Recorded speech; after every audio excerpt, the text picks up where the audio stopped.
6. That includes a draft order dated December 16th, 2020, that would have directed the United States military to seize voting machines.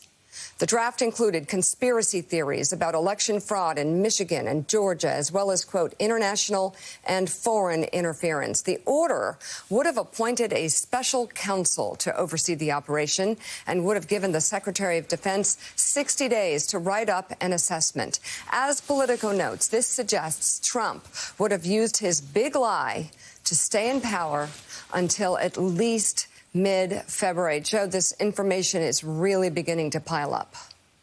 It really is. And George Conaway, you can line things up and see what Dick Cheney, the Secretary of Defense, who all signed that letter, I think it was on January 3rd or the 4th, they knew what was coming.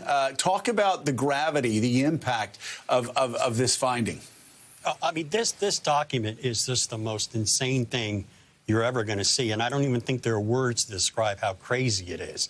I mean, there's no statutory basis for it. There's no, the facts in it are just are basically just made up and exaggerated. And I mean, this is just like I hate these analogies, but this document would have been, if it were ever tried to be executed, is kind of almost like the modern equivalent of the German Enabling Act in the 1930s, where essentially the executive is taking all power for itself. And I mean, to use the military, which would have been in violation of the Insurrection Act, to seize voting machines and seize voting records throughout the country, anybody who even thought that this could be possible, and let alone put it down on a piece of paper, is not of sound mind. And the notion that these people who were pushing this idea actually had access to the President of the United States in the West Wing, in the Oval Office, I think, is just, it's staggering to even think about. It's hard not to be gobsmacked. George, your latest op-ed for the Washington Post is entitled, "The Supreme Court's Order Against Donald Trump is Even Worse for Him Than It Appears." And you write in part, Donald Trump is often his own worst enemy, but sometimes he gets competition from his lawyers. Perhaps no better example of that can be found than in Wednesday's order from the Supreme Court, which summarily rejected the former president's emergency request to block, on grounds of executive privilege, the release of documents to the Select House Committee investigating the January 6, 2021 attack on the Capitol. The court's decision was a brutal and personally stinging loss for Trump, and the arguments his own lawyers advanced may have made the defeat worse.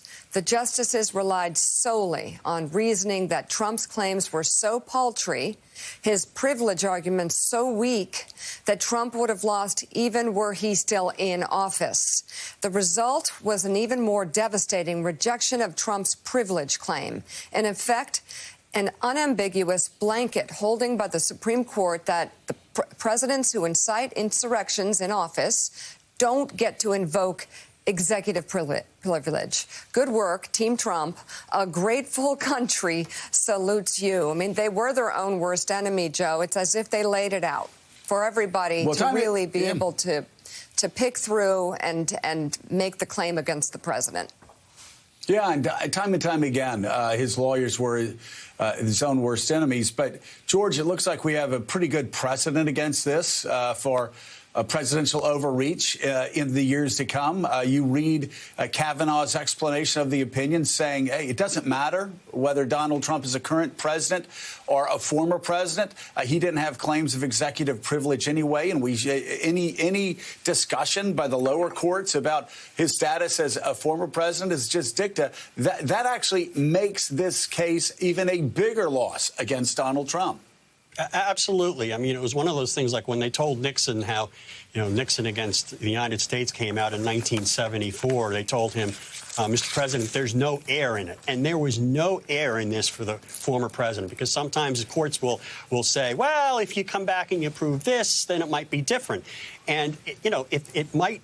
With this, they basically, because they took out they ended the reliance that the Court of Appeals had on the fact that the president is the former president, or Trump is the former president, and we defer to the judgment of the current president. They took that right out. They had the whole that basically it just emphasized how frivolous these claims are, and it puts everybody else who's been trying to hide behind executive privilege in a lot of heap of trouble. I mean, Ivanka Trump, you got nothing now. Meadows, nothing. They got no defenses now to compliance with these subpoenas, and it was all because they pushed this argument too far. But I don't want to dump on the lawyers too much, because I mean, there's sort of an unwritten rule of legal practice, which is if you represent bad people who do bad things, you end up having to make bad arguments, and you pay a price.